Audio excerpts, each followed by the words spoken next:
ಕರ್ಣ ಸೂರ್ಯಪುತ್ರ. ಆತ ಮಹಾಪರಾಕ್ರಮಿ. ಸ್ನೇಹಿತನಿಗಾಗಿ ತನ್ನ ಸರ್ವಸ್ವನ್ನೇ ಪಣಕ್ಕಿಟ್ಟಂತಹ ಮಹಾ ಆದರ್ಶವಾದಿ. ದೇವೇಂದ್ರನಿಗೂ ಭಿಕ್ಷೆಯನ್ನಿತ್ತ ಶ್ರೇಷ್ಠ ದಾನಿ. ಆತ ವೀರನಾಗಿದ್ದ, ಆತ ಜ್ಞಾನಿಯಾಗಿದ್ದ, ಆತ ಶ್ರೇಷ್ಠನಾಗಿದ್ದ.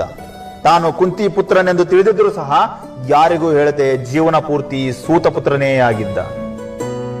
ಸತ್ಯವನ್ನೇ ಹೇಳಿದ ಕರ್ಣನಿಗೆ ಶಾಪಗಳು ಕಾಡಿತ್ತು. ನ್ಯಾಯವನ್ನೇ ಮಾಡಿದ ಕರ್ಣನಿಗೆ ಅನ್ಯಾಯವಾಗಿತ್ತು. ಯಾರನ್ನು ಕೊಲ್ಲುವುದಿಲ್ಲವೆಂದು ತಾಯಿಗೆ ಭಾಷೆಯನ್ನಿತ್ತಿದ್ದನೋ ಅವರಿಂದಲೇ ತನ್ನ ಪ್ರಾಣಹಾನಿಯಾಗಿತ್ತು. ಬೆನ್ನ ಹಿಂದೆ ಪ್ರಹಾರವಾದ ಬಾಣಗಳು ದೇಹವನ್ನು ಹೊಕ್ಕಾಗ ಆ ಜೀವ ಸೋತಿತ್ತು, ರಣಾಂಗಣದಲ್ಲೇ ಬಿದ್ದು ಪ್ರಾಣ ತೆತ್ತಿತ್ತು. ಆದರೆ ಜಗತ್ತು ಇಂದಿಗೂ ಅವನನ್ನು ಮಹಾವೀರ, ಮಹಾಪರಾಕ್ರಮಿ, ದಾನ ವೀರ ಶೂರ ಕರ್ಣ ಎಂದೇ ಕರೆದಿತ್ತು.